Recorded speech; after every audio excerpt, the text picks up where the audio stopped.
Most people think the key to slowing down aging is eating right, taking supplements, maybe some exercise. But scientists discovered something that makes all of that look completely pointless. They stitched a young mouse to an old mouse, fused their blood together, and the old mouse started getting younger. Not slower aging, actual reversal. And right now, underground clinics are already selling this to humans for thousands of dollars a session. The old mouse starts getting younger. Its aging brain begins to regenerate. Its failing heart starts repairing itself.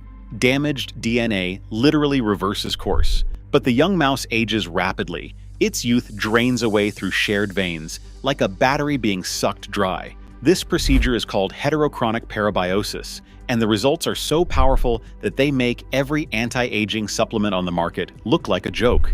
But here is what nobody is telling you. The technology to do this in humans already exists. Every major hospital has the equipment. The protocols are established, so why isn't anyone allowed to test it? To understand why this forbidden experiment terrifies the medical establishment, you need to see what actually happens inside those laboratory mice. When researchers surgically connect the circulatory systems of a young and an old mouse, something remarkable takes place. Within weeks, the older animal starts moving more, eating better, and showing visible signs of renewed energy.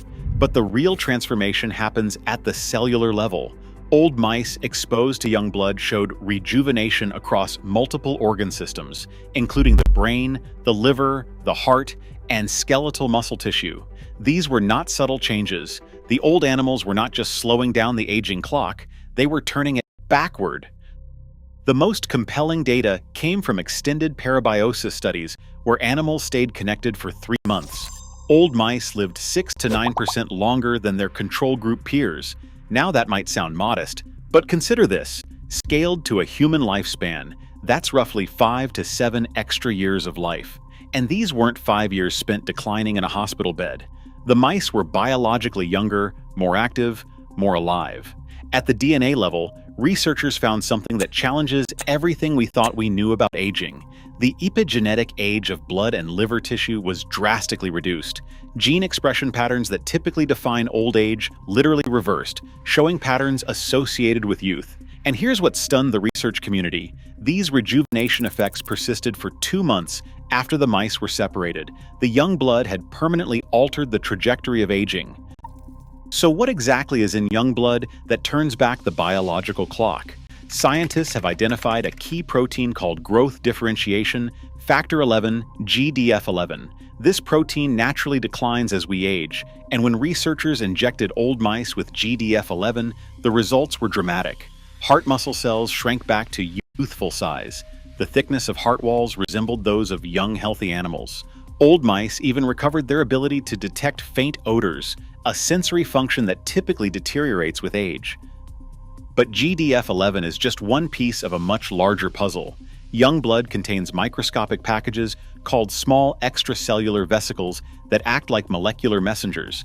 These tiny capsules deliver instructions that reprogram aged cells back to a younger state. They restore mitochondrial function, the energy powerhouses inside every cell. They neutralize reactive oxygen species that damage DNA and accelerate aging. They reactivate Notch signaling pathways, a cellular communication system that controls how cells grow, divide, and repair themselves. When scientists used single-cell sequencing to map the full impact, they discovered that young blood reverses age-related gene expression changes across 51 different cell types in 20 major organs and tissues. This is not a targeted therapy that fixes one problem. This is a system-wide biological reset. But every breakthrough has a cost, and the cost of parabiosis is paid by the young. The younger mice in these experiments showed clear signs of accelerated aging after being disconnected from their older partners. Their vitality was literally transferred, drained through shared circulation into the bodies of the old. Scaled to human terms, achieving the results seen in mice would require pairing a 50-year-old with an 18-year-old for approximately 8 years. 8 years of shared blood circulation, with the young person aging faster while the older person grows younger. The effects on the young donor would persist long after separation, meaning the sacrifice would be permanent. This biological exchange makes every current anti-aging treatment look insignificant. While supplements and lifestyle interventions might slow aging by single-digit percentages, young blood factors can reverse biological age markers by margins that no pharmaceutical has ever achieved. Human trials using plasma concentrate have already reduced DNA methylation-based biological age, the gold standard measurement of cellular aging, by a method that shocked researchers. And this is where the story takes its darkest turn. A shadow industry has already emerged. A company called Ambrosia Health began charging patients $8,000 for 1 liter of young plasma and $12,000 for 2 liters. They operated under a regulatory loophole, claiming that since blood transfusions are already approved medical procedures, selling young plasma was technically legal.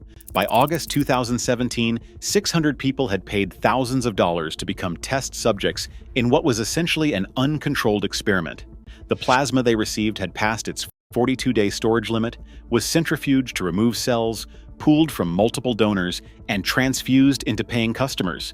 Expired blood components repackaged as an anti-aging miracle. The FDA issued warnings in 2019 stating these treatments had no proven clinical benefits.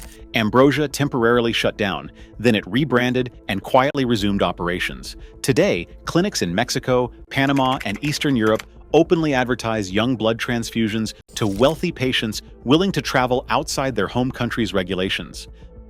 But the underground clinics are not the real threat. The real threat is what happens when this technology scales. If parabiosis works in humans, and the animal data strongly suggests it does, then young people become a harvestable resource. Their biological youth becomes a commodity that can be extracted and sold. Picture this: wealthy 60-year-olds purchasing years of life from impoverished 20-year-olds, a marketplace where youth itself has a price tag. The plasma industry already compensates donors who give twice weekly, but parabiosis donors would be providing something far more valuable than plasma. They would be providing their biological age itself, their longevity, their future. The societal implications are staggering. Immortality becomes a luxury product available exclusively to those who can afford it. Two distinct classes of humans emerge: the immortal rich, whose aging is reversed through fresh young blood, and the mortal poor, whose youth is harvested to sustain them. This is not dystopian speculation. This is the logical endpoint of turning human biology into a product. And here's what should keep you up at night: the technology is not decades away. It is already here. A clinical trial published in the May 2025 issue of Aging Cell showed that therapeutic plasma exchange combined with immunoglobulin reduced biological age by an average of 2.6 years, measured with multi-omic biomarkers. Other studies report reductions of 4.47 years in men and 8.36 years in women using double filtration plasmapheresis. Every major hospital already has the equipment for these procedures. Every hematologist already knows how to perform them. Therapeutic plasma exchange has decades of established clinical data. The infrastructure is ready, the science is published, the results are measurable and reproducible. So ask yourself, if the technology works and the equipment exists, why is no major institution running full-scale human trials? The answer is not scientific caution. The answer is that the people in power understand exactly what would happen if immortality became available, not because it is impossible, but because once it works, the question stops being, can we reverse aging, and becomes, who gets to live forever, and who pays the price? That is the real reason this experiment stays forbidden. Not because the science failed, because the science succeeded, and nobody is ready for what comes next. If this changed the way you think about aging and who controls access to longevity, subscribe and hit the bell. Next, we are going inside the longevity experiments that Silicon Valley billionaires are running on themselves right now. And what they have found is even more unsettling than what you just heard.